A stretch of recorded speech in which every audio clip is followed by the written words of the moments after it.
이번 비리법서법회에 지난 1회 때는 그 교재가 있어서 그 교재를 나누어서 우리가 공부하는 시간을 가졌었는데, 이번에는 그 자유롭게 이렇게 교회의 관계에 대한 말씀을 드리기로 이렇게 되어 있었습니다. 그래서 저는 이번에 불자님들이 다 잘 알고 계시겠지만, 또 기존에 알고 계신 것을 한 번 더 정리하고 확인하는 입장에서, 그래서 그 상귀라든가 또 모계라든가 팔관제라든지 또 가장 중요한 가르침 중에 업설의 업에 관한 이런 가르침들도 경전에서 부처님께서 어떻게 말씀하시는가를 확인하는 그런 시간이 되었으면 싶어서 이런 자료를 준비했습니다.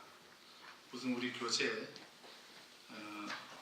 5페이지 펴시면 이 앞부분은 삼보의 귀하고 5개를 연송하는 그런 내용으로 해놨습니다. 평소에 읽어볼 수 있도록 이렇게 준비를 했습니다.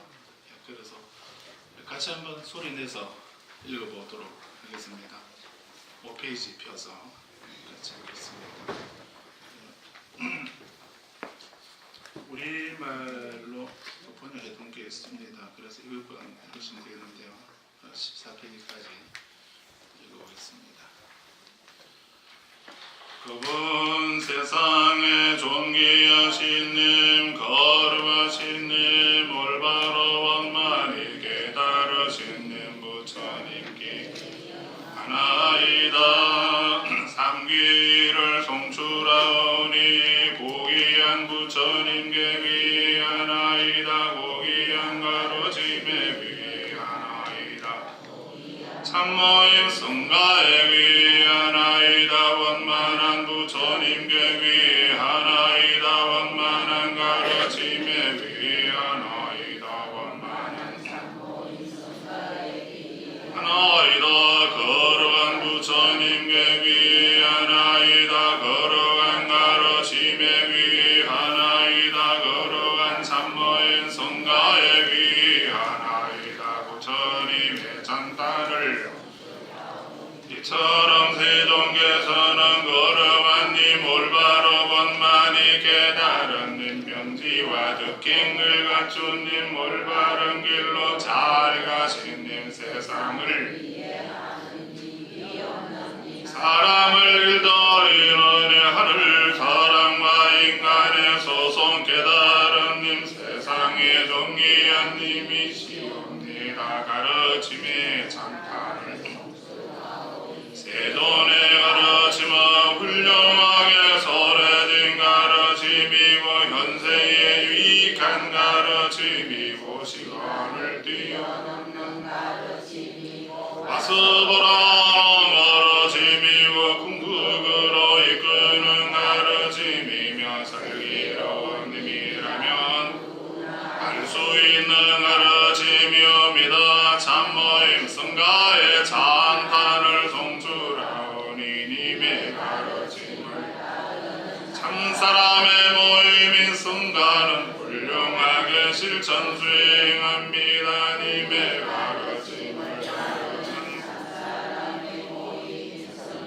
정직하게 실천 수행합니다. 님의 가르침을 따르는 참사람의 모임은 성가는 현명하게 실천 수행합니다. 님의 가르침을 따르는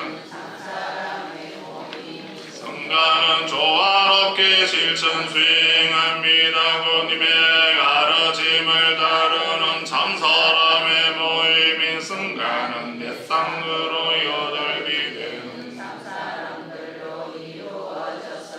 공양받을 만하고 숨김받을 만하고 선물받을 만하고 존경받을 만하니 세상이 수위 없는 공덕에 바치옵니다. 담보의 경이고 부처님 지극히 청정하고 바다와 같은 연민을 지니님, 지극히 정화된 궁극주 알의 눈을 갖추고 불근전한 그 고요음을 부수는 님, 기다라님, 괴귀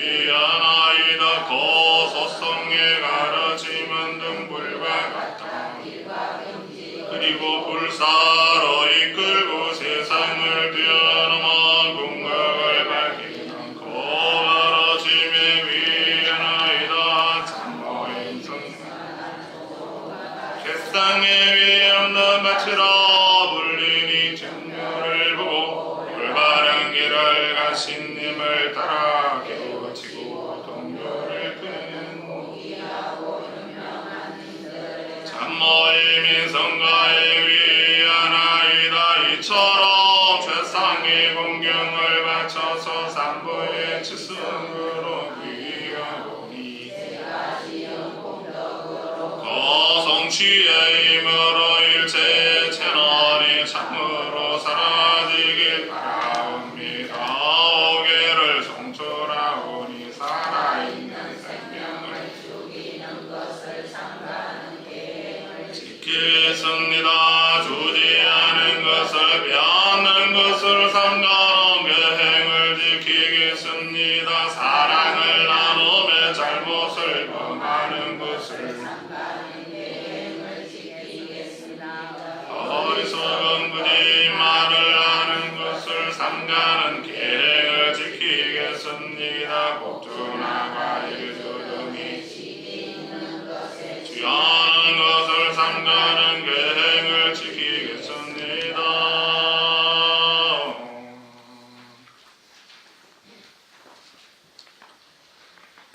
매일 거행하실 때 이렇게 삼보에 귀하고 또 삼보를 예찬하고 또 우리가 받은 그 기회를 읽으시면서 암송을 하시면서 되돌아보고 다짐하는 그런 계기가 되면 좋겠다 싶어서 이렇게 남방 빨리어로 이렇게 하고 있고 또 그렇게 전해져 있는 것을 우리도 읽으면 좋겠다 싶어서 준비를 했습니다.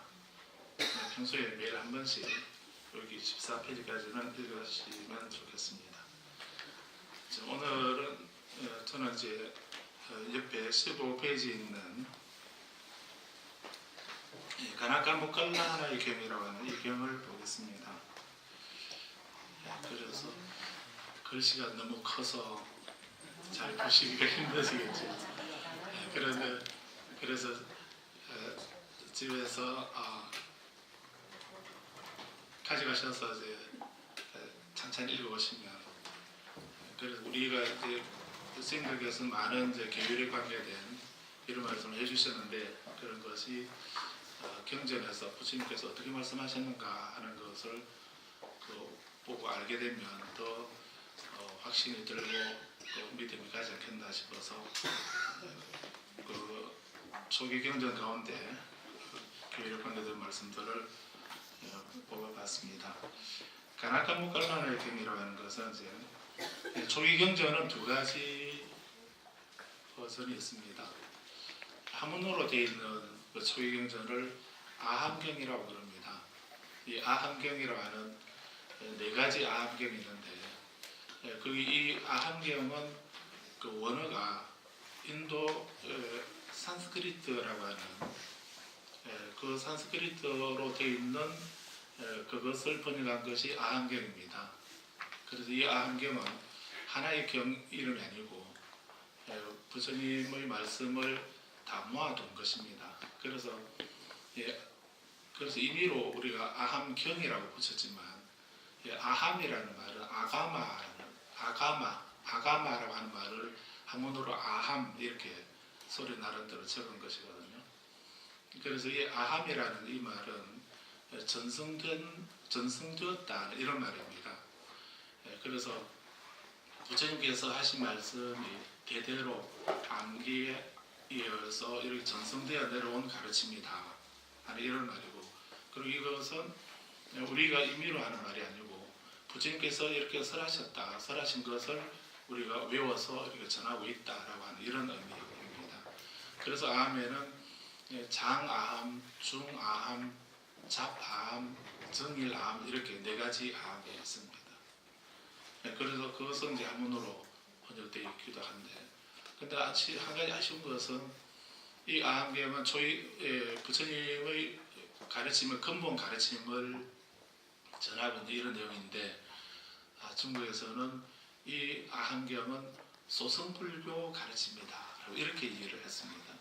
그렇게 해서 화엄경이나 법화경이나 금강경이나 뭐 이런 대성경전에 대해서는 그 주석서, 해설서들이 수십 가지가 있습니다. 그렇게 수십 가지가 있고 권수로는 수백 권이 있고 이렇게 한데, 그런데 아함경에 대한 이 중요한 부처님의 가장 원음이라고 할 수 있는 부처님 가르침의 근본 가르침이라고 할 수 있는 이 경전들인데, 여기에 대한 주석서는 한문으로는 단 한 권도 없다는 것입니다.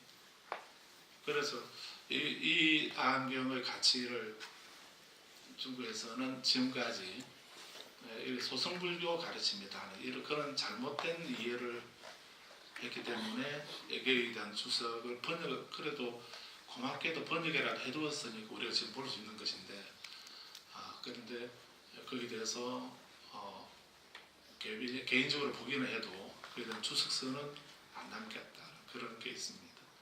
그런데 부처님 당시에 부처님이 이제 법문을 하실 때 산스크리트어로 법문하신 것이 아니고 발리어라고 하는 이 말씀을 이 언어로 법문을 하셨거든요. 그래서 그 말씀을 그대로 부처님이 하신 말씀을 다 외워서 이렇게 전승해 오고 있는 것이 있습니다. 그것을 발리어로, 산스크리트가 아니고 발리어로 되어 있는 그 말씀을, 그 가르침을 그대로 전승해서 전해내려고 있는 그런 것 중에 경전의 가르침을 다 모아둔 것을 니까야라고 합니다. 그런 니까야라고 하는데, 이것은 이제 발리어로 되어 있는 부처님의 초기 말씀들을 모은 것이다라고 이렇게 이해하시면 됩니다.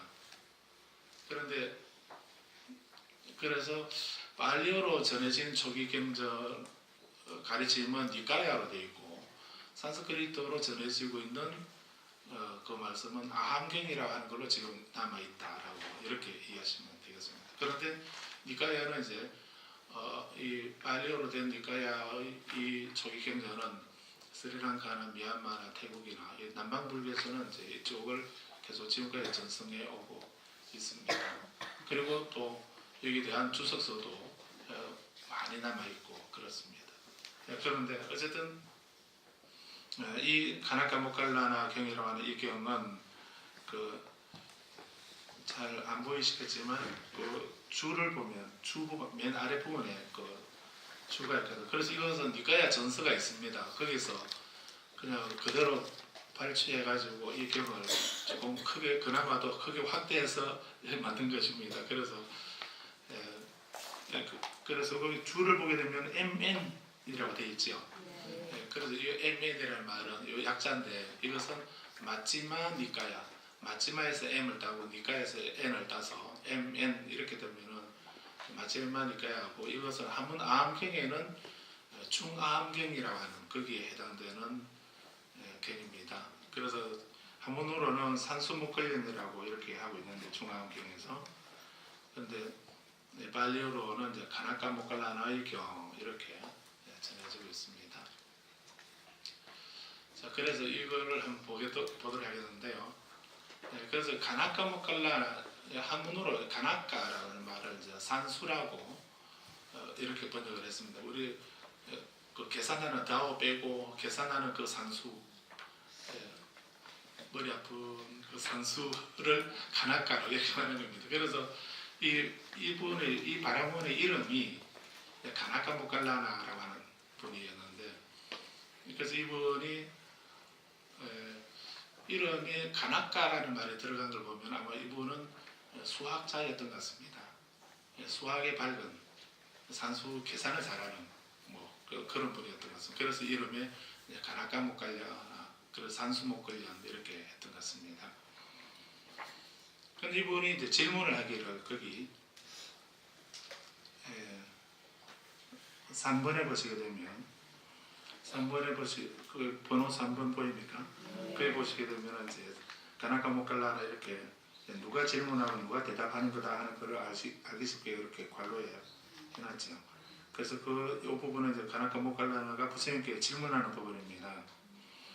존자 곧다마요, 이 미가라마투 강당에는 단계적인 배움, 단계적인 실천, 단계적인 발전이 있습니다. 이렇게 말하고 있습니다. 그러면서 이제 단계적인 배움과 단계적인 실천, 단계적인 발전이 있는데, 그래서 공부를 위해서 공부를 하는 데 있어서 이렇게 단계적으로 배우고 단계적으로 실천하고 단계적으로 발전합니다.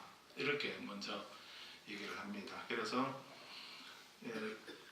이 미가라마투 강당에서 그러하듯이 활 쏘는 사람에게도 활을 쏘는 양궁이나 이렇게 그 활을 쏘는 사람들도 처음부터 잘 쏘는 것이 아니고 그 활을 잘 쏘기 위해서는 그것을 배우는데 한번 가르쳐 주면 다 아는 것이 아니고 단계적으로 배우고 활 쏘는 데 있어도 단계적으로 실천하고 단계적인 발전이 있다. 그리고 회계사에도 돈을 계산하는 회계사에게도 그렇고 이러한데, 마지막 질문이 부처님의 가르침과 존자 고타마의 가르침과 계율에도 단계적인 배움, 단계적인 실천, 단계적인 발전을 설하는 것이 가능합니까? 라고 이렇게 질문을 했습니다. 이 질문 내용 이해됩니까? 그래서 우리는 이제 여기서 이게 무슨 말인가 하면은 우리는 단 한 방에 다 끝내려고 하는 이런 조급한 생각을 가지고 있죠. 그래서 뭐 대박 났다라고 이렇게 말하듯이, 그래서 수행을 하거나 공부를 하거나 기도를 하거나 이렇게 하면은 한 번 기도하면은 모든 것이 다 이루어지고 한 번 수행하면은 바로 어떤 궁극적인 깨달음에 도달하게 되고, 한 번 공부하게 되면 한 번에 다 이루어지고자 하는, 이루어지기를 바라는 그런 조급한 마음을 가지고 있습니다. 그래서 이런 말을 또 나중에는 약간 바뀌어서 그런 말들을 이제 도노라든가 돈수라든가 이런 얘기도 하기도 합니다. 근데 그 도노, 돈수는 뭐 좀 다른 입장에서 설명해야 될 부분이긴 한데, 그래서 어쨌든 우리는 그렇게 깊이까지 안 가더라도 평소에 우리는 조금 기도해놓고 큰 거를 바라고, 조금 공부해놓고 공부 다 끝났다라고 생각하거나, 조금 수행하고도 큰 거를 바라는 이런 그런 마음들을 불자님들은 안 갖고 계시겠지만 다른 분들은 그런 생각 갖고 계신 분들이 주변에 많이 있죠. 그렇습니다. 그런데 부처님 가르침은 어떠한가? 부처님도 부처님 가르침에도, 계율이나 가르침에도 한번 가르침을 딱 들으면은 바로 부처님이 꽃을 한 송이 들어서 보이니까 그 전 대중들이 다 무슨 말이 무슨 뜻인지 의미를 몰랐답니다. 그래서 그냥 멍하니 가만히 바라만 보고 있는데, 그 중에 마하가스비라고 하는 이 제자는 부처님이 꽃을 들어 보이신 의도를 알아챘습니다. 그래서 그 뜻을 알고 빙글에 미소를 지었답니다. 이것을 염화미소라 이렇게 말합니다.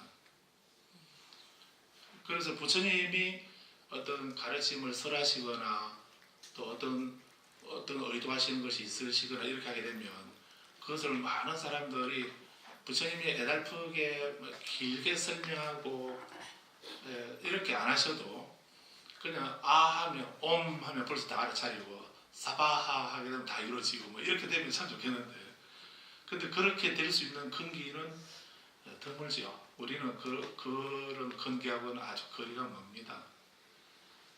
그래서 한 번에 단박에 깨달음을 얻고 단박에 실천이 완성되고 수행이 완성되고 하는 그런 길도 있겠지만, 그런데 우리들의 근기는 그거는 보편적인 근기가 아니기 때문에 부처님은 이 가르침을 이제 가섭존자 같은 이런 분들은 예외로 따로 뭐 이렇게 하시더라도 더 많은 그렇지 못한 그런 낮은 근기를 가지고 있는 우리들을 위해서는 부처님은 이 가르침을 점진적으로 실천 방법이나 수행을 점진적으로 이루어간다라고 이렇게 말씀을 하신 겁니다. 그래서 부처님 가르침을 점진적인 가르침이다라고 이렇게 말합니다. 그래서 이렇게 부처님 가르침이 점진적인 가르침이듯이 수행이라고 하는 것이 여기서 이제 이 가르침을 단계적으로 배우고 단계적으로 실천하고 단계적으로 발전하는 것이 가능하냐고 이렇게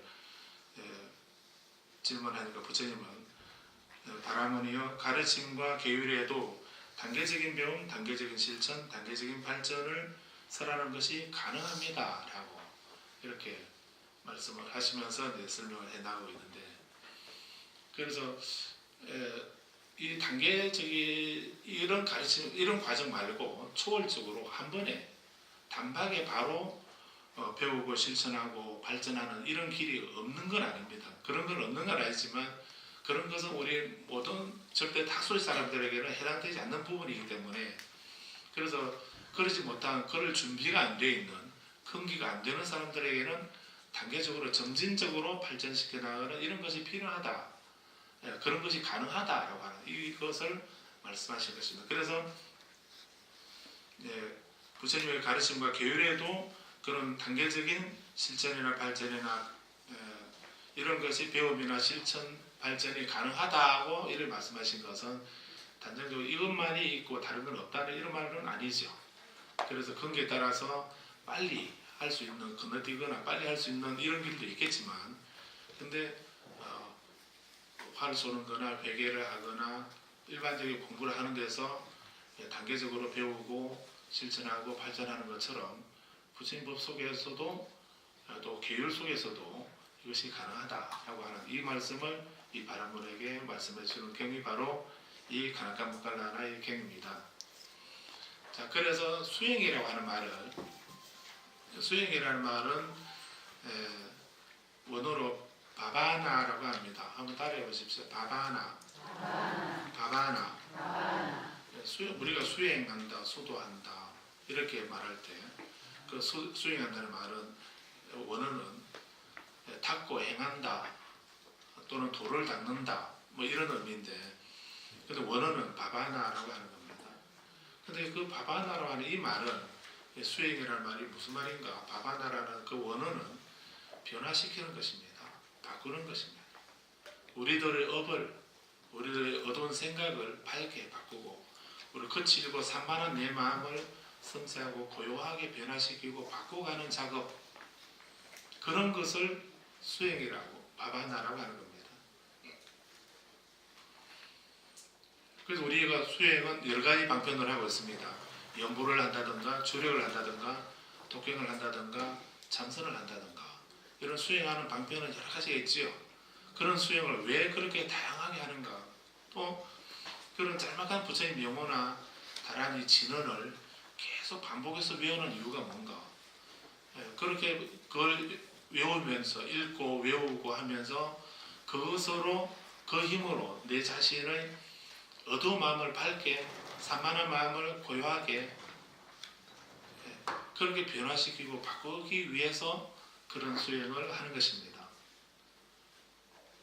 관세음보살님을 부르면 관세음보살님이 오셔서, 관세음보살님이 내 옆에 나타나셔서 나에게 가피를 주셔서 어떤 내가 바라는 원을 이루어 주시고, 아미타불을 연구를 하면은 아미타 부처님이 오셔서 저 타방색에 아미타 부처님 계시고, 그 부처님께 내가 간절한 일심으로 부처님 명호를 부르게 되면 부처님이 저 멀리서 내가 부르기에 가느다란 이 소리를 들으시고 오셔서 나에게 내가 바라는 그 원을 들어주시면서 나를 극락으로 데려가 주시고, 이렇게 하는 것이 아니고, 그런 것이 아니고, 그런 것이 아니고, 그렇다면은 그건 수행이 아니죠. 만약 그렇게 한다면 그거는 수행을 하면 안 되고, 그렇게 해달라고 어떻게 해야 됩니까? 빌어야 되죠. 그렇게 해준다면 만약에 관세음보살님이 따로 계시고 아미타불처님 따로 저 멀리 따로 계셔서 그분이 오셔서 나에게 내가 원하는 것을 이루어 달라라고 내 업장을 소멸해 주시고 내 마음을 평화롭게 해주시고 내가 바라는 원을 이루어 주십시오라고 이렇게 한 가지 손이라도 들어달라고 이렇게 한다면 부처님을 그렇게 들어주신다 한다면 그렇게 들어주십시오라고 이루어주십시오라고 간절하게 빌어야 되죠. 그 수행하고 앉아 있을 게 아니죠. 빌어야 되지 않습니까? 기도를 해야죠. 그러면. 그런데 부처님은 기도를 하지 말고 기도할 대상은 없다라고 했습니다. 우리에게 나에게 일어나는 길, 흉, 화, 복. 우리 이 네 가지 일들이 번갈아가면서 계속 일어나는 것이 우리들의 인생 아닙니까? 길, 흉, 화, 복이 계속 번갈아가면서 생기는 그것이 우리 인생의 내용이거든요. 그런 일들이 왜 생깁니까? 그래서 삼종 외도라고 그럽니다. 그래서 이런 일들이 왜 생기는가 하는 것을 물어보면은 어떤 분은 뭐라고 그럽니까? 그런 일들은 신의 뜻으로 생긴다. 존우론이라 합니다. 존우론을 해서 신의 창조라고 신이 주재하고 신이 만들어낸다. 그 신에는 절대의 신으로 하느님이나 브라만, 범천이나 인드라, 제석천왕이나 이런 신들도 있겠지만 우리 조상신들도 그 범주에 들어간다고 생각할 수 있습니다. 그래서 우리도 그런 얘기 하시죠.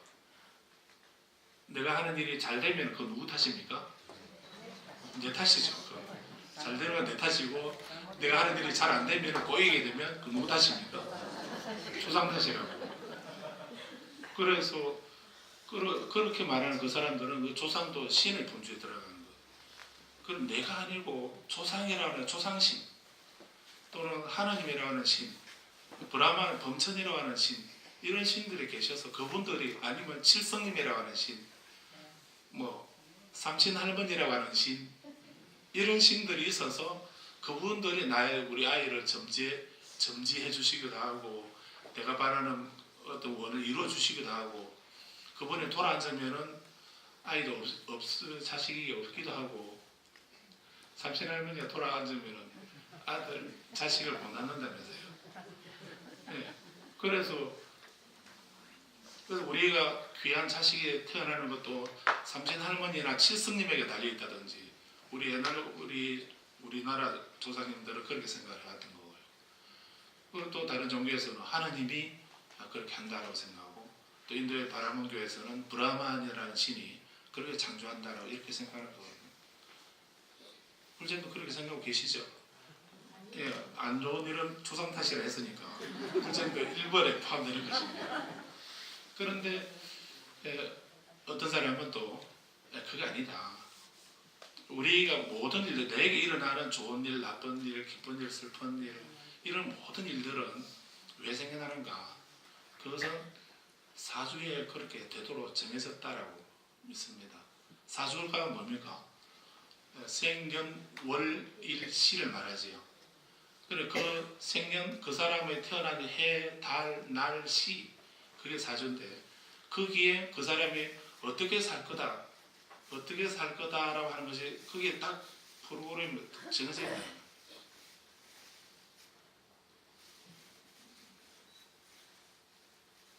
그렇게 생각하고 계시죠?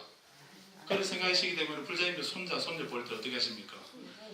이제 나는 이제 듣고 나는 이런 사주를 가지고 태어났지만 그래도 우리 손자, 손녀는 아주 환상적인 좋은 사주를 가지고 태어나도록 해야 되겠다는 생각을 다 하실 거 아닙니까? 그래서 이제 연월까지는 그렇다 하더라도 일시는 우리가 조정할 수가 있죠. 그래서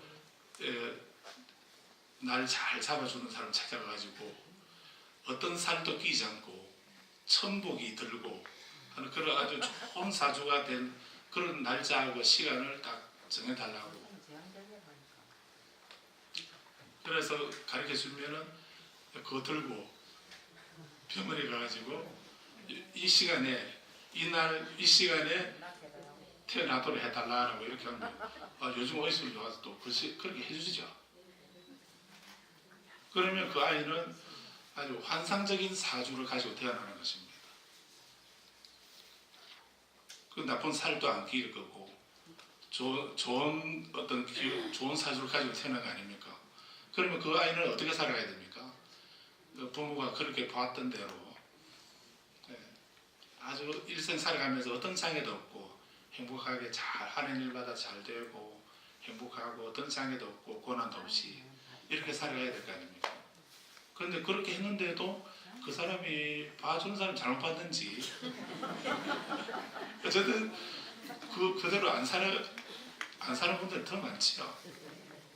그거 보면은 그거하고 상관없는 것 같은데 그냥 그걸 믿는 사람들은 철수까지 믿습니다.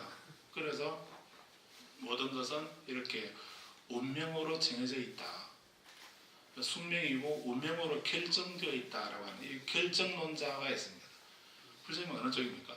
1번입니까? 2번입니까? 어느 쪽 하실랍니까? 둘 다 하실랍니까? 그 다음 세 번째는 이 두 가지를 믿지 않는 사람이 있습니다. 그 세 번째는 우연론자입니다. 어떤 일이든 나에게 일어나는 길흉화복이 어떤 원인도 조건도 없이 어쩌다가 생긴 거다. 이렇게 얘기를 하는 분들이 있습니다. 될 때 되면 되겠지 뭐 이렇게 한다든지 아니면 어쩌다가 생긴 거다. 이런 우연히 생겼다. 이렇게 생각하는 사람들이 있습니다. 이런 분들은 우연론자라고 합니다. 그래서 부처님은 경전에서 이 세 가지 생각을 삼종외도라고 이렇게 말합니다. 그런데 이 세 가지 중에 불교는 어느 쪽일 것 같습니까? 제가 먼저 답을 말씀드렸기 때문에 해당되지 않는다고 말씀드렸는데 그런데 삼종외도라고 했으니까 이 세 가지 부처님은 이런 신의 창조나 또는 어떤 결정론이 운명론이나 우연론을 부처님은 부정하시는 겁니다.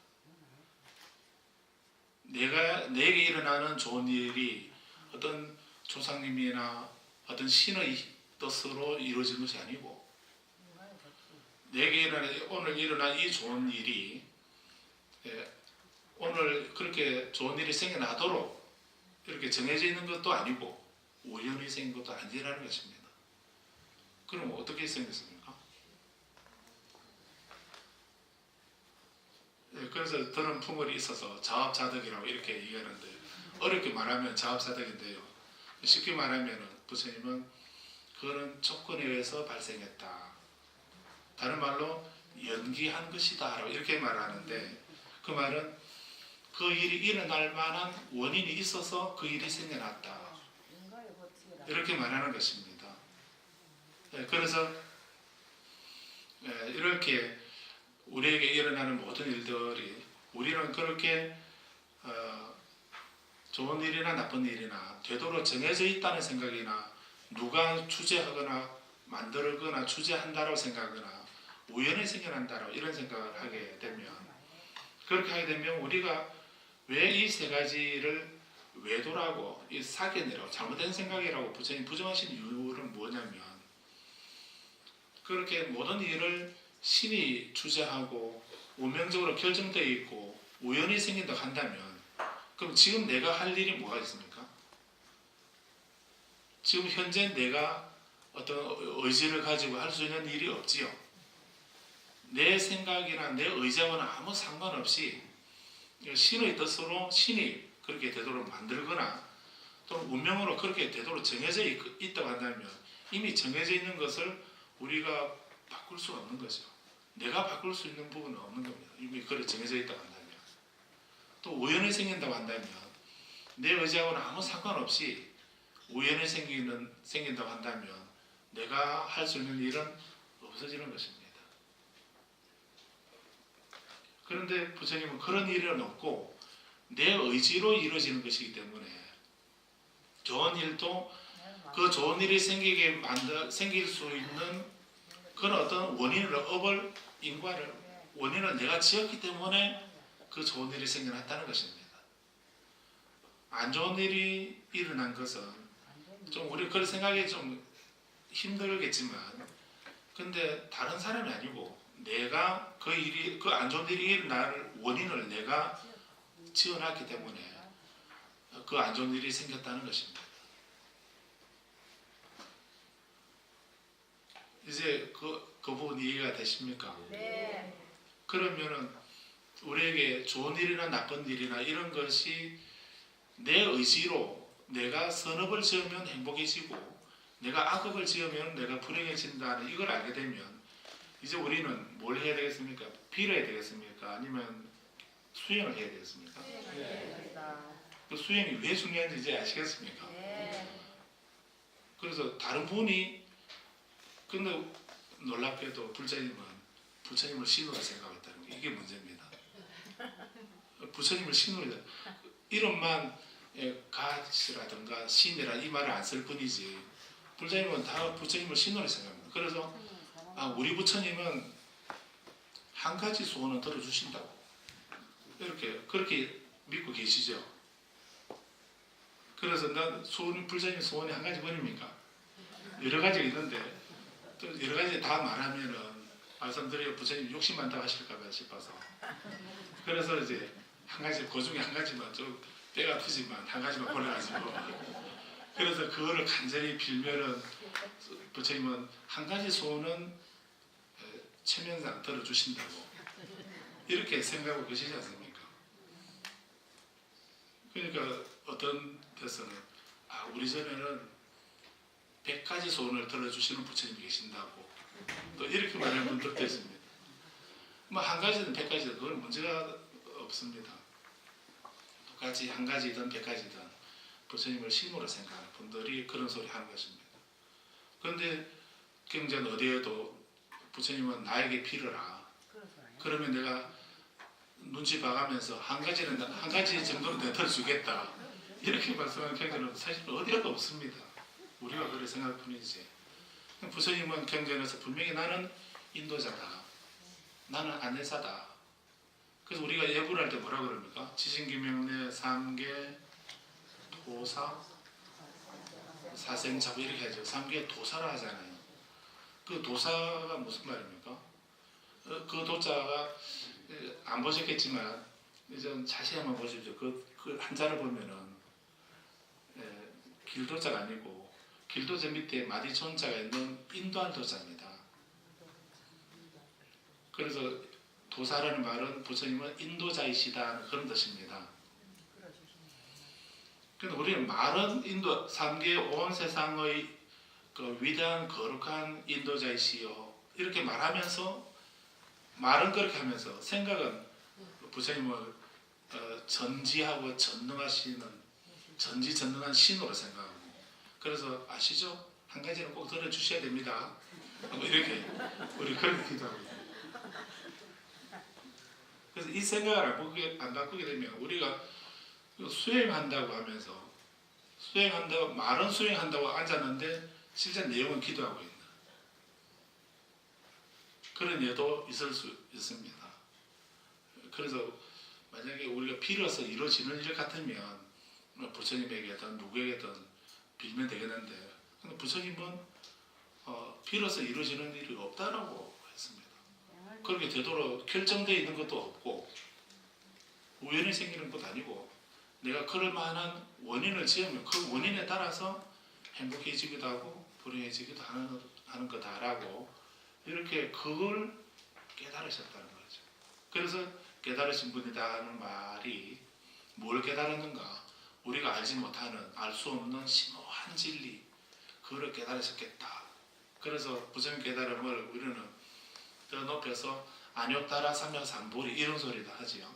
그렇게도 얘기하는데 그래 뭔가 좀 있어 보이지 않습니까? 그런데 사실은 어떤 비밀한 어떤 심오한 우리가 알지 못한 알 수 없는 뭐 그런 부분이 있기도 하겠지만 근데 부처님 깨달음은 이걸 하신 겁니다. 신의 뜻이 아니고 결정이 아니고 우연이 아니고 내가 지어서 내가 받는 것이다 라고 하는. 그래서 부처님이 선정을 버리고 고행을 버리고 중도의 깨달음으로 중도의 실천으로 깨달음을 이루신 이 부처님이 그런 과정을 겪으신 이유가 어디인가?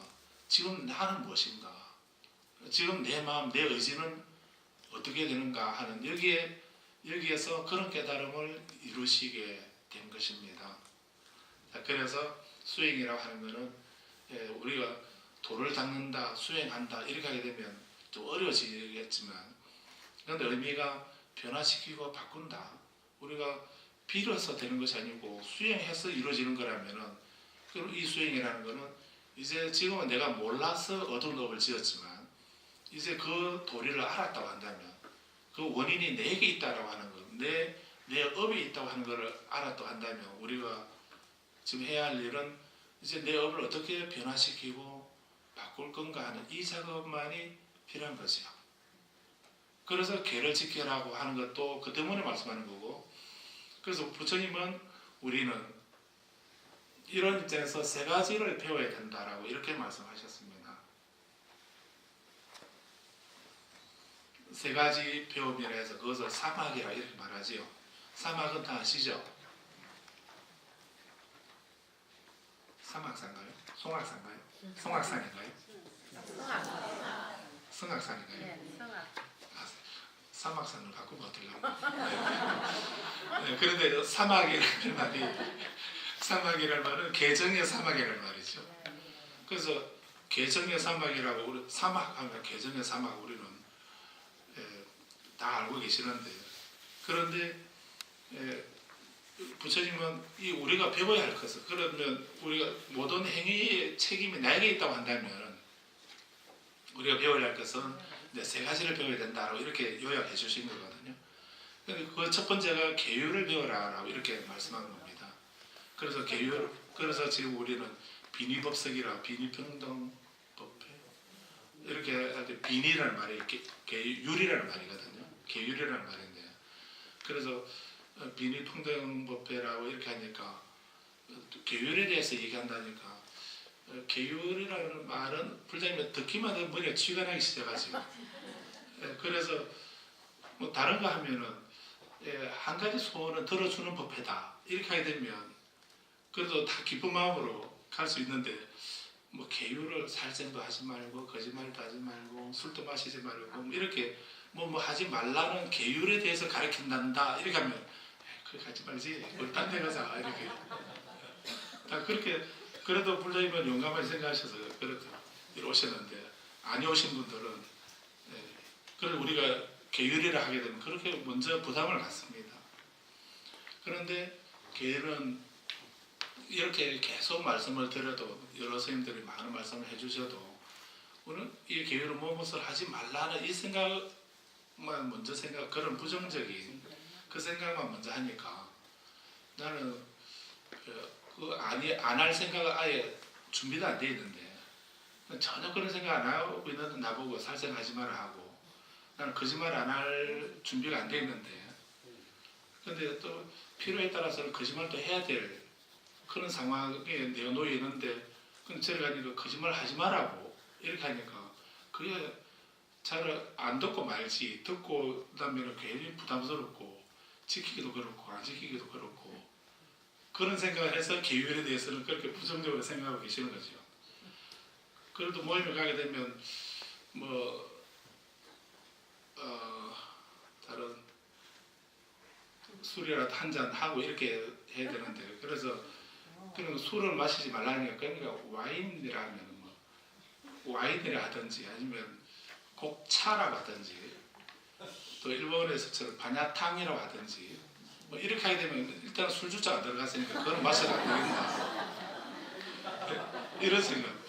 그런 술을 어쨌든 나는 술을 마시고 싶은 생각을 이걸 안 버리고 있는 상태에서 그런 술을, 근데 이렇게 빛깔도 좋고 향기도 좋고 그래도 맛도 좋은 거, 부처님 왜 마시지 말라고 하셨지 이 생각을 하게 되면, 그래서 술을 마시지 말라 했으니까 그냥 이름을 바꾸자. 그래서 그 보리차 맥주는 마셔도 된다고, 맥주는 불자들 마셔도 된답니다. 왜 그러냐니까 여기 보리차랍니다. 그 원료가 보리로 만드니까, 보리는 깨달음이잖아요. 불교는 보리는 깨달음이니까. 그래서 어떤 스님이 그렇게 말씀하셨답니다. 보리차 맥주는 선생님들이 불자들 마셔도 되는 거라고, 깨달음이 없으니까. 그래서 그런 식으로 이해하게 되면, 그래서 우리가 내 행위에 있다고 하는 내 업에 의해서 행복하게도 되고 불행하게 된다는 이 인연법이나 이 연기법을 알게 되면은 계율에 대해서도 그런 부정적으로 생각 안 하고 자발적으로 본인이 나는 이제 나에게 불행과 고통을 초래하는 이 다른 생명을 죽이거나 해치는 이런 일들은 난 안 해야 되겠다.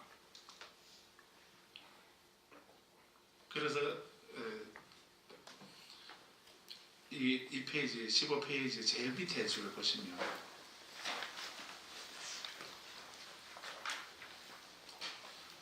4번에 보면 그래서 그 4번의 제일 밑에 줄을 보면은 사소한 잘못에서 두려움을 보고 학습 교육을 받아서 배우라 라고 하는 길들입니다. 라고 이렇게 부처님 말씀하고 계시죠. 여기서 중요한 것이 사소한 잘못을 보고 사소한 잘못에서 두려움을 본다. 그 불자들은 누구인가?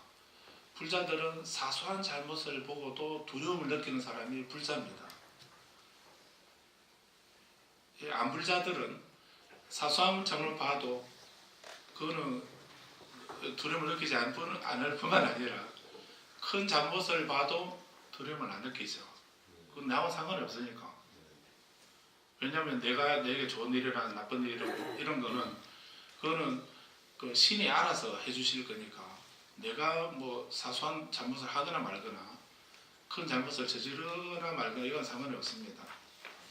또 운명으로 정해져 있다고 한다면 지금 내가 뭘 하든지 아무 상관이 없습니다. 또 우연히 생긴다 한다면 그럴 필요가 없지요. 그런 두려움이 없습니다. 내가 하는 행위에 대해서. 그런데 내가 지어서 아까 자업자득이라 했는데 내가 지어서 내가 받는다고 이렇게 한다면 그래서 내가 작은 허물이라도 작은 잘못이라도 저지르게 되면 거기에 대한 결과 괴로움, 고통으로 나에게 과보가 온다고 한다면 그 나쁜 일을 하시겠습니까? 작은 사소하고 작은 선행이라도 그걸 하게 되면 나에게 그 선행이 나에게 행복을 가져온다고 한다면 그 작은 선행이라도 하시겠습니까? 안 하시겠습니까?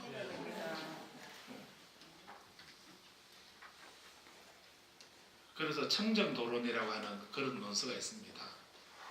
거기 보면은 비구라고 하는 말, 비구라고 하는 말은 이제 남자 스님들을 20살 이상의 남자 스님을 남자를 비구라 하고 여성 수행자들을 비군이라고 이렇게 말합니다. 그래서 비구, 비군이 이렇게 할 때 비구라고 하는 말을 한자로 써놓고 비구라고 우리 읽긴 하는데 이게 한자 뜻은 없습니다. 이게 인도 말입니다. 그래서 이걸 번역하게 되면 빌글자 선비사자에서 글사라고 이렇게 번역합니다. 음식을 얻어먹으면서 살아가는 사람 이렇게 그런 의미로 글사라고 번역하거든요. 그래서 부처님 당시에 출가자들은 자기 생계를 위한 경제 활동을 하지 않았습니다. 직업을 가지지 않고 오로지 수행만 했거든요. 그래서 음식은 어떻게 먹는가? 다른 사람에게 얻어서 먹어라. 완성된 음식을 얻습니다. 음식 재료를 얻어와서 절에서 요리해 먹는 것이 아니고 완성된 음식을 무엇이든지 완성된 음식을 얻어와서 그걸로 하루 먹으면서 그 주림배를 채우는 것입니다. 옷은 버려진 천을 주어서 그걸 염색해서 옷을 만들어 입어라. 그런 옷을 가사라고 이렇게 하죠. 누더기 가사를 입어라. 그리고 잠은 나무 아래서 잠을 자라. 이게 부처님 당시에 출가자들의 기본 생활 방식이었습니다. 부처님뿐만 아니라 그 외도들의 사문이라고 말하는 그 출가자들은 기본 생활이 이렇게 했습니다. 왜냐하면 본인이 어떤 해야 할 가정에서나 나라에 해야 할 의무를 다하지 않는 것, 가족을 버리고 떠나지 않습니까? 집을 떠났는데 떠났기 때문에 그래서 가족에 대한 의무를 다하지 않는 거죠. 또 출가했기 때문에 그래서 경제 활동을 하지 않기 때문에 나라에 대한 세금을 내야 할 의무도 없습니다. 세금을 내게 되면은 우리 그 물건을 내가 사거나 어떤 그런 경제 활동하게 되면 우리나라 요즘에 무슨 세가 있습니까? 부가가치세라는 것이 있지요. 뭐 우리는 생수 한 병을 사도 거기에 세금이 들어 있습니다. 그 돈을 주고 사게 되면은 거기에 일정한 세금을 나라에서 거두도록 돼 있죠. 그래서 우리는 이 나라에 살게 되면은 세금을 내야 될 국민이라면은 세금을 내야 할 의무가 있는 것입니다.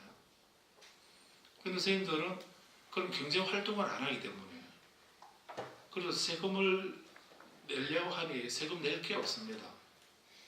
그래서 지금까지는 비과세였습니다. 선생님들은 나라에 세금을 안 냈습니다. 그리고 집을 떠났기 때문에 가정에 대한 가족을 부양해야 할 이런 의무가 선생님들에게는 없는 거죠. 그래도 먹고 살아야 되기 때문에 그럼 어떻게 먹는가? 의무를 다하지 않으면서 권리를 어떻게 누리느냐?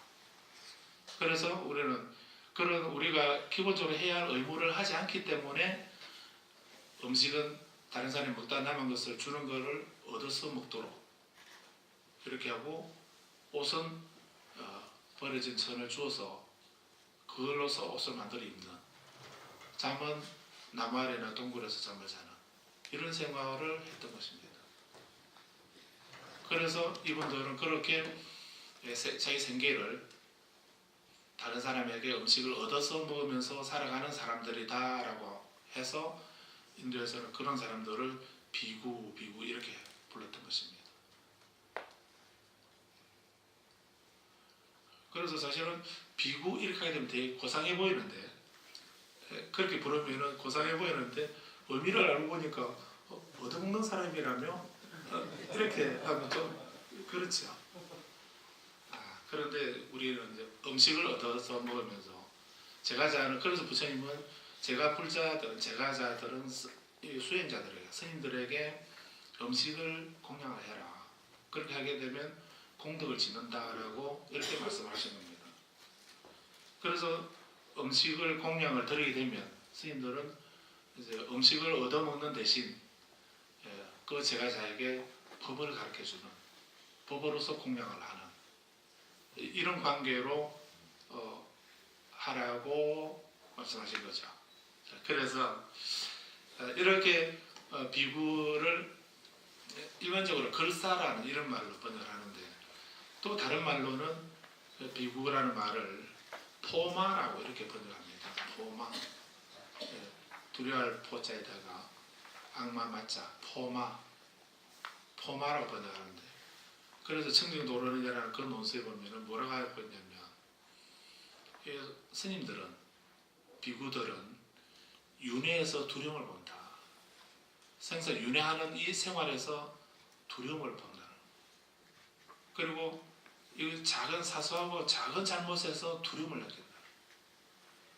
그래서 이런 수행자들을 비구라고 한다. 윤회에서 두려움을 느끼고 또 작은 허물에서 두려움을 느끼기 때문에 그래서 이분들을 비구라고 한다 하는 이런 말이 있습니다. 그러면 이제 좀 더 확대해가지고 불자는 누군가? 불자는 누구냐면, 우리는 불자는 이 사소한 잘못에서 두려움을 볼 줄 아는 사람, 보는 사람이 불자다라고 이렇게 생각하셔야 됩니다. 우리는 작은 허물을 보면서도 그래서 두려움을 느껴야 돼요. 그거를 이 정도는 괜찮다라든가 그거를 합리화시킨다든가 뭐 어쩔 수 없지 않냐라든가 이렇게 합리화시키지 말고 내 말이나 행동이나 생각에서 누가 보거나 안 보거나 그건 상관없이 내가 어떤 작은 잘못이라도 내가 범했다, 짓고 있다고 하는 것을 본인이 알아차리게 되면, 그것도 우리는 그렇게 작은 잘못을 저지르는 내 자신에 대해서, 그 잘못에 대해서 두려움을 느끼게 된다. 두려움을 느끼면서 우리는 뭘 해야 됩니까? 그 다음에 참여를 해야 되죠. 그래서 이렇게 계를 받는 거 이런 것도 중요하지만 더 중요한 것은 이제 계를 왜 받고 왜 지켜야 되는가. 그래서 내가 하는 그 행위에 의해서 내가 선업을 지으면은 계를 지키면은 지키는 것에 대한 공덕이 내게 있고 또 계를 범하게 되면 불자이거나 아니거나 그건 상관없이 그래서 내가 업을 짓게 되면은 악업을 지으면 그에 따른 괴로움과 고통이 나에게 있는 것이기 때문에 그래서 그걸 생각하게 되면 우리는 굳이 5개라든가 10성계라든가 뭐 팔관제계라든가 이런 이름 안 붙여도 그런 모든 계의 가장 기본은 바로 우리는 이 작은 잘못에도 두려움을 느낄 줄 아는 그 마음에서 시작된다는 거 그걸 아셔야 합니다. 그리고 그래서 개정의 사막에서 계는 계율을 지킨다는 이런 의미이기도 한데 계율을 배운다는 말인데 그런데 경전에서는 계율을 지키는 것은 무슨 말인가? 계율을 지키는 것은 바로 좀 다른 경전 중에 그 유가사지론이라고 하는 미륵보살이 지은 그런 논서가 있습니다. 거기 보게 되면은 이 계율에 대해서 이렇게 말씀하고 있습니다. 우리가 계를 유리계, 섭유리계라고 이렇게 말하는데요. 계를 지킨다고 하는 것은 바로 우리 마음을 편안하게 하도록 하기 위해서 우리 마음을 편안하게 안주시키기 위해서 또 마음을 거두어 잡기 위해서 마음을 편안하게 하기 위해서 계를 지키는 거다라고 이렇게 말씀하고 있습니다. 그리고 섭선법계라고 하는 것이 있는데 섭선법계라고 하는 모든 선한 가르친 선법을 다 거둔다는 지킨다는 이런 의미로 섭선법계라고 하는 것이 있는데 그 섭선법계라고 하는 것은 우리 스스로 내 자신이 부처님 법속에서 내 자신을 성숙시키기 위해서 지키는 계가 섭선법계다. 그래서 내 마음을 편안하게 하기 위해서 계는 이렇게 내 마음을 편안하게 하기 위해서 지키는 그것이 바로 계율이란 말이고 그리고 내 스스로 부처님 가르침 속에서 내 자신을 성숙시키고 발전시키기 위해서 하는 것이 그게 바로 법이다, 선법이다라고 이렇게 말하고 그리고 계는 바로 중생들을 다른 사람을 이롭게 하기 위해서 지키는 것이다라고 이렇게 말하고 있습니다. 여기서 이 유가사지론에서 미륵보살 하신 말씀이 우리 중생이 우리가 계를 지키는 것이 5계이든 출가자든 재가자든 계를 지키는 것은 바로 그렇게 자기 자신의 마음을 편안하게 하기 위해서다라고 이렇게 말씀하고 있는 것이 아주 좀 특이한 의미입니다. 자, 그래서 이렇게 이게 산만해졌는데요. 다시 정리를 하면은 수행이라고 하는 것은 바바나라고 하는 것은 이렇게 우리 자신의 업을 변화시키고 바꾸는 작업이다. 이렇게 이해를 한다 했습니다. 그렇다면 왜 변화시키고 바꿔야 되는가? 이런 우리들에게 일어나는 모든 일들이 다른 사람의 의지나 의도로 이렇게 이루어지는 것이 아니기 때문에 내가 지어서 내가 받는 것이기 때문에 그렇다면 나의 어두운 업을 밝게 또 부정한 업을 맑게 깨끗하게 청정하게 또 산만한 업을 고요하고 섬세하고 고요하게 변화시키고 바꾸는 작업 그런 것이 바로 수행이다라고 하는 이런 말씀을 알 수가 있고요. 그리고 이 말을 티베트 말로는 따라해 보십시오. 곰이라는 말을 곰이라고 하는데요.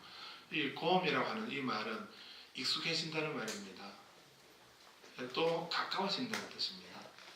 그래서 우리가 수행한다는 것은 비는 행위가 아니고 그 가르침에 또 그 업에 익숙해지는 것입니다.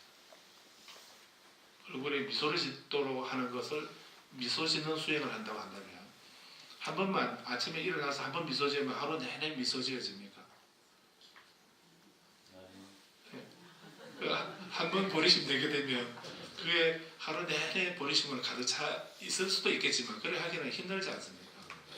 그래서 이 보살의문을 보게 되면은 캄캄한 밤중에 아무것도 보이지 않는 그런 캄캄한 밤중에도 번개가 번쩍하면은 사물이 잠시 주변에 있는 물상들이 눈에 들어오지요.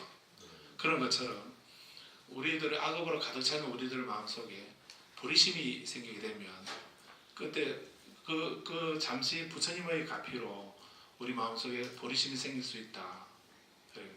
그렇게 말씀하고 있습니다. 그런데 이렇게 우리 이 선한 마음은 잠시 생기고 나머지는 어두운 마음으로 악한 마음으로 가득 차 있는 것이 우리들입니다. 그래서 이렇게 어두움으로 가득 차 있는 우리들 마음속에 보리심의 밝은 빛을 비추기 위해서는 번개가 번쩍하는 것처럼 하루에 한 번씩만 번쩍 이렇게 해가지고는 보리심 행자가 되기 어렵겠지요. 그래서 우리 마음을 밝히기 위해서는 그 밝은 기운들을, 밝은 마음들을 계속 되풀이하고 이렇게 반복해서 끊임없이 되풀이하고 반복하는 그런 행위를 통해서 비로소 이제 그 1초간 번쩍하는 것이 한 번 더 하게 되면 2초간, 또 한 번 더 하면 3초간 이렇게 늘어나게 되겠죠. 그런 것처럼 수행이라고 하는 것은 익숙해지는, 반복해서 익숙해지도록 하는 거다라고 이렇게 이해를 하고 있습니다. 그래서 우리도 수행을, 그래 내가 수행하는 것은 그렇게 부처님 말씀에 익숙해지기 위해서, 내가 선업을 짓고 보리심에 익숙해지기 위해서 하는 거다. 그렇게 하기 위해서 내가 연부를 하고, 그렇게 익숙해지도록 하기 위해서 주력을 하고 독행을 하고 명상을 하고 참선을 한다라고 이렇게 생각하셔야 됩니다. 그래서 그런 의미에서 부처님은 여기서 이 가나카 모칼라나 이 바라본에게 이 법과 기율에도 점진적인 배움이 있고 점진적인 실천이 있고 점진적인 성숙 발전이 있다라고 이렇게 말씀하신 것입니다. 좀 마쳐야 되나요?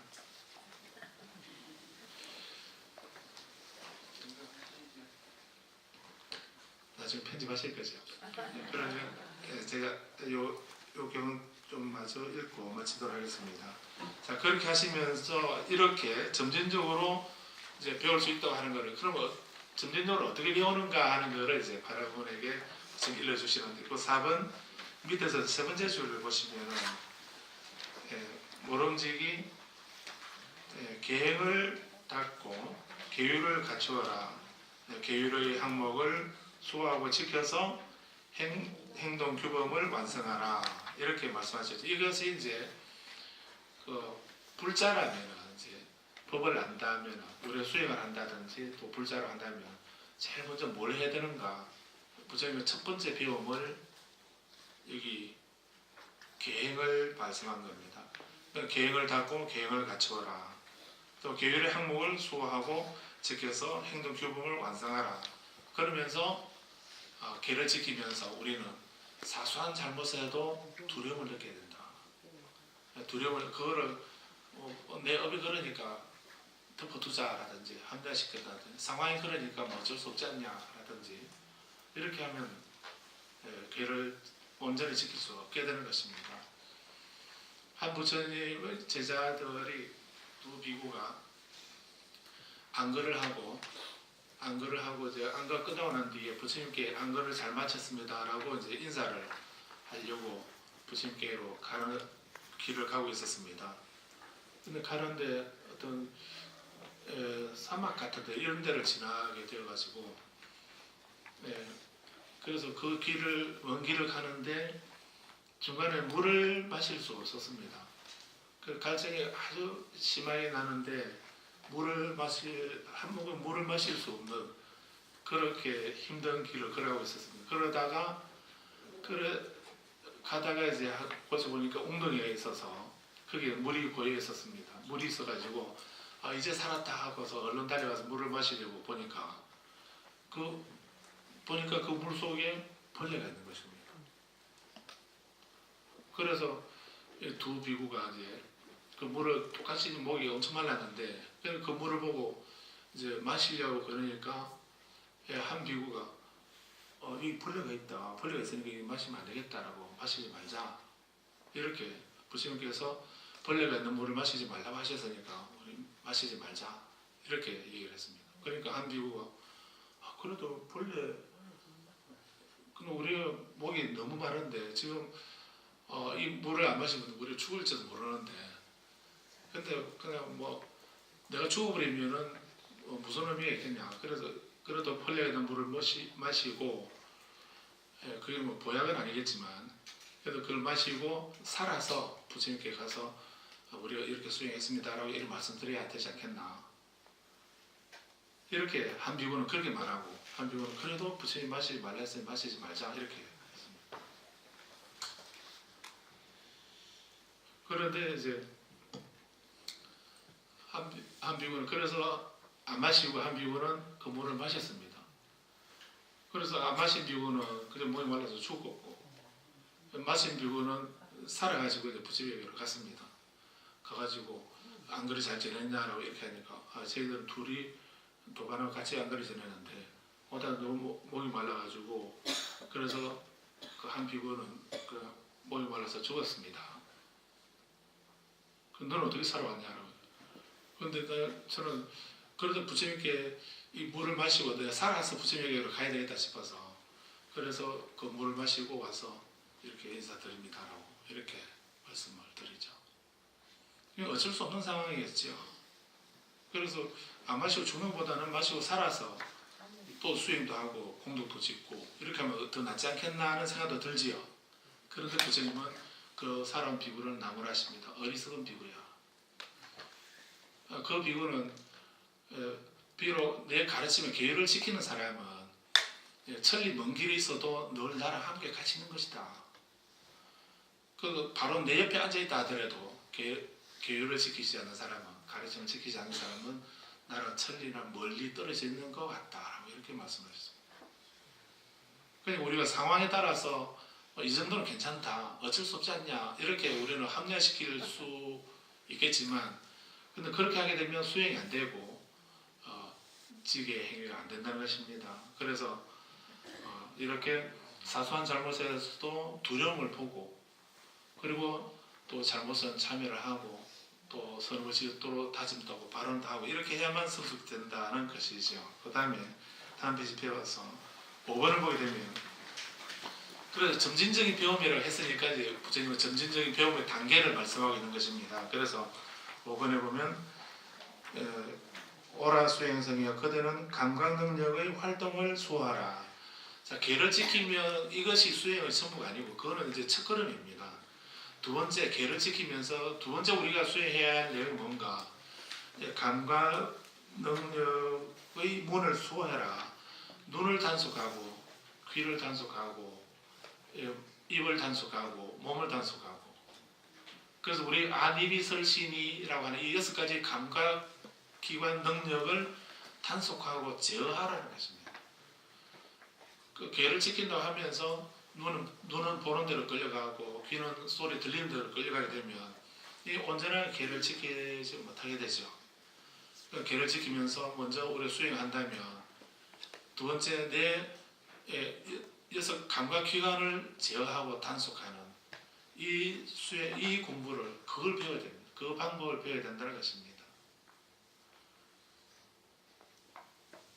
그래서 계 지키는 것만 배웠으면 됐는데 오늘 지금 중요한 어려운 두 가지 이제 이 감각 능력을 어떻게 단속할 건가 되게 그래서 두 번째 수행해야 할 내용이 계를 지키는 걸 바탕으로 감각 능력을 단속해라 수호하라 했습니다. 그 다음에 6번째 그 다음에 6번째는 두 번째 줄을 보면 6번에 보면은 오라 수행성들이여 식사하는데 분량을 알아라 이렇게 했습니다. 두 번째는 우리가 먹을 때 음식을 먹을 때 양을 알아라라고 했습니다. 음식의 분량을 아는 것, 양을 아는 것 이것이 세 번째 수행입니다.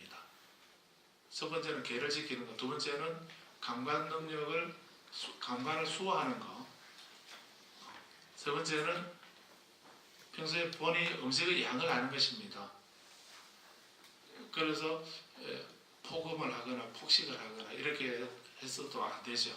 그렇게도 안 되고 그래서 이 음식을 본인이 먹을 양만큼 그 양을 아는 그런 것을 말하는 것이긴 하지만, 근데 사실 우리 수행자들에게는 음식의 양을 안다는 이 말은 나는 항상 글씨가 의지해서 음식을 먹는 것이다 하는 이런 걸 알아차리는 것이다 라고도 얘기를 합니다.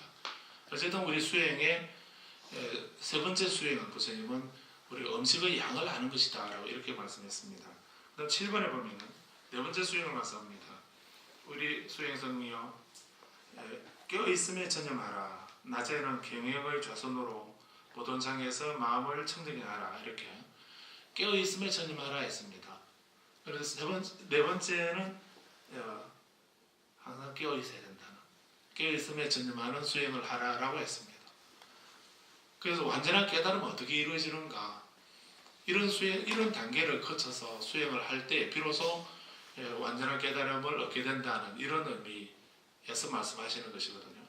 그래서 한 번에 우리가 수행한다고 자리에 앉아 있기만 하면 그게 수행인가? 또 아니면 계를 지킨다고 하는 그 행위 그 하나만 가지고 수행을 할 수 있는가? 그건 아니라는 얘기죠. 점진적으로 배우고 실천하고 발전해 나가는 것이다 라고 이렇게 말씀하시면서 네 번째는 깨어있음에 전념하였습니다. 그 다음에 8번에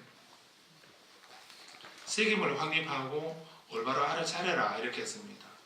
그 다음 9번에는 한적한 숲이나 나무 아래나 산이나 계곡이나 동굴이나 묘지나 숲이나 노지나 집덤이 있는 이런 그런 외딴 곳에 처수해서 적정처에서 수행을 해라 하는 이런 말씀을 하고 있습니다. 그래서 이 적정처에서 고요한 곳에서 혼자 수행하는 것도 아무나 하면 안 되고요. 앞에 먼저 계를 지키는 사람이 할 수 있다 했습니다. 그 다음에 감각을 소화할 줄 아는 사람이 해야 되고, 그 다음에 음식의 양을 아는 사람, 또 깨어있으며 전념하는 사람, 새김을 확립하고 올바로 알아차리는 이런 단계까지 수행한 사람이 비로소 그 다음 단계에 토굴에 가서 혼자 조용하게 수행하는 것입니다. 그렇지 않으면 장애가 생기게 되면 극복하지 못한다 했습니다. 그래서 9번에서 적정치에서 수행하라. 그 다음에 10번째는 그 7번째 수행을 말합니다. 그런 식사를 한 뒤에 탁발에서 돌아와서 가부좌를 하고 눈을 곱게 펴고 얼굴 앞으로 새김을 확립하고서 앉아라. 앉아서 이제 수행의 5가지 장애를 끊는 이런 단계가 7번째 수행입니다. 그 다음에 11번에서는 8번째 수행을 말합니다. 여기서부터는 이렇게 수행의 장애가 되는 5장 선정의 5가지 장애를 말하는데, 이 장애를 끊은 사람이 끊고서 수행을 하게 되면 그 다음 비로소 첫 번째 선정에 초선에 들어가게 된다 했습니다. 그리고 11번째고 21번에 있는 것이고, 그리고 11번에 2번은 두 번째 선정, 3번은 세 번째 선정, 4번은 네 번째 선정을 이렇게 말씀하고 있습니다. 이렇게 단계별로 수행을 하고 해서 네 번째 선정을 성취하게 되는데, 그 다음 페이지 넘겨서 12번을 보게 되면 이것이 이 마음이 아직 목표에 도달하지 못했지만 속박으로부터 최상의 안원을 바라는 보다 높은 수행의 단계에 있는 수행성들에 대한 나의 가르침이다. 그래서 우리 부처님이 말씀하시는 우리가 수행의 종교라고 이렇게 말할 때 부처님은 어떤 수행을 말씀하셨는가? 이런 수행을 말씀하셨다는 것입니다. 그래서 부처님은 이 네 번째 선정에 해당되는 이 제4선 이것만 말씀하신 것이 아니고, 그런 깊은 선정의 단계, 선정을 얻는 것 이것만 말씀하신 것이 아니고, 그 선정을 얻기 위해서는 우리는 어떻게 해야 되는가? 먼저 계를 지켜야 된다. 그리고 감관을 단속할 줄 알아야 되고, 그리고 깨어 있어야 되고, 음식의 양을 알아야 되고 깨어 있어야 되고, 그리고 새김을 확립하고 알아차림을 하는 그런 단계에서 적정체에서 그런 단계까지 수행이 되었을 때 비로소 고요한 곳에서 적정체에서 혼자 토굴해서 혼자 정진할 수 있다는 겁니다. 그렇게 선정을 혼자 토굴해서 그렇게 선정을 닦게 되면 그 선정의 깊이가 초선, 1선, 3선, 4선 이렇게 깊은 단계의 선정을까지 얻게 되고, 그런 선정이 있게 되면 비로소 그에서 지혜가 생겨나게 된다는 거죠. 그 지혜로서 번뇌를 뿌리째 뽑아버려서 끊어서 깨달음을 완성하게 된다라고 이렇게 말씀하는 것이 개정의 사막이라고도 말씀하셨고, 수행의 내용은 자세하게는 이렇게 점진적으로 이루어진다라고 말씀하고 있는 것입니다. 그래서 이 가나가 목걸련의 경우 이걸 말씀드리는 걸로 마치도록 하겠는데요. 그런데 이런 우리들의 수행은 오늘 기억하실 것은, 아까 우리가 부처님이 삼종외도를 부정하신 이유가 무엇인가? 삼종외도의 그 생각에는 우리들의 의지가 개입될 수 없기 때문에, 그래서 내가 지어서 내가 받는 그 조건의 원인과 조건이 나에게 있기 때문에, 그래서 우리는 계를 지게 되고 또 선정해서 마음을 닦아야 되고 또 개정의 사막에서 해에서 지혜를 배워야 된다는 이런 말씀들을 그 개정의 사막을 왜 배워야 되는가? 깨달음이나 내가 바라는 원이 나의 행위에 의해서 이루어지는 것이기 때문에 이런 세 가지 배움을 통해서 나의 행위를 완성해야 된다는 걸로 이해하시면 되겠습니다. 그렇게 하기 위해서는 우리는 한 번만 들어서 그대로 되는 것도 아니고, 또 한 번 본다고 해서 되는 것도 아니고, 또 수행을 한 번 해서 이루어지는 것도 아니고, 끊임없이 되풀이하고 반복하고 이렇게 해서 익숙해져야 된다는 거. 그리고 그렇게 익숙해지게 되면은 그 깨달음에 또 내가 바라는 그 목표에 가까워지게 된다 하는 것이, 그게 수행의 의미다라고 하는 말씀을 기억하시기 바랍니다. 이렇게 오늘 여기까지 말씀드리겠습니다.